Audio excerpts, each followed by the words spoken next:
Gheorghe Ligeti lived from 1923 through 2006.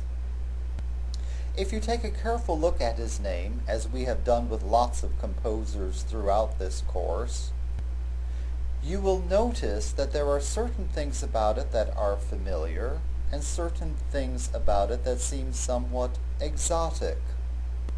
For example, I don't think it would take you very long to determine that his first name is a foreign form of George. We have seen the name George in George Friedrich Handel. We've also seen his German counterpart Georg in Johann Georg Albrechtsberger. But we certainly have never seen a name or even a word that has two Y's in it as this one does. That makes it somewhat exotic. Now the composer's surname, Ligeti, looks a teeny tiny bit like an Italian surname, doesn't it? We've run into a number of composers in this course who have with Italian surnames, and every one of those surnames has ended with an I.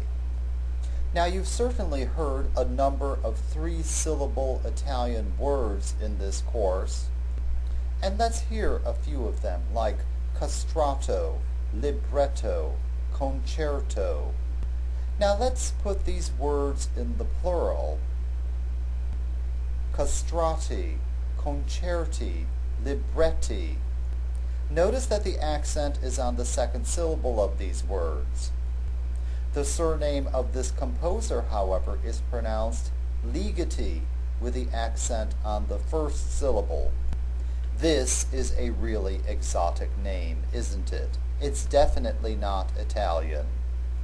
In fact, we have never taken a look at a composer who originated in the country that this one did. Indeed, all you have to remember is that his name is unusual, and simply identify that unusual name with an unusual place. And you'll easily earn a couple points on the test for being able to do so. Okay, I know that I have rattled on for 2.5 minutes about this man's name, and I do believe that it was worthwhile to do so. His name stands apart from that of every composer we've seen so far, and we've never seen a composer in this course before who is Hungarian. In fact, I wonder how many people actually know that there is a country called Hungary. Of course you know this fact, and I hope that you will be able to recall it when you sit down to take the exam. Although Hungary is located in Europe, it is located in Eastern Europe, and it was a former Soviet bloc country. So for quite a number of years, this country really was a rather remote and distant place because the Soviet bloc countries were cut off from the Western countries. So a good part of Ligeti's adult life and career was led in a place that was essentially isolated from the rest of the world, or at least isolated from the Western world.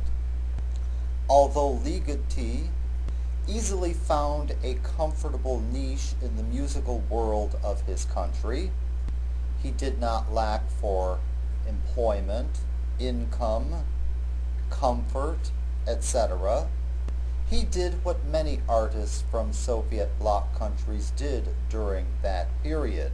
He moved to the West, and he moved to the West for greater artistic freedom and to seek greater artistic recognition.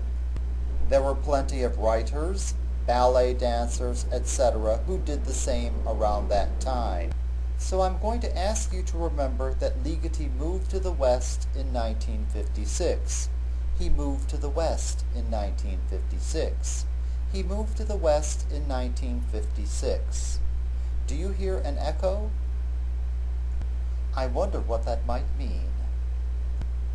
Although Ligeti wrote music in a number of styles, and he cultivated quite a number of musical techniques, he really was a versatile composer. He has become particularly famous for his sound, complex compositions. One of them, in fact, has become something of a phenomenon in popular culture. It's appeared in very important movies of the past couple decades.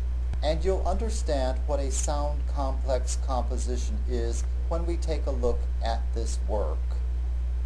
Indeed, since it is such an unusual technique, at least compared to the other works that we're going to hear in this unit, it certainly seems exotic, and you should have no difficulty associating this technique, that type of a composition, and that work with this composer. The one who has the exotic name, and the one who comes from an exotic place.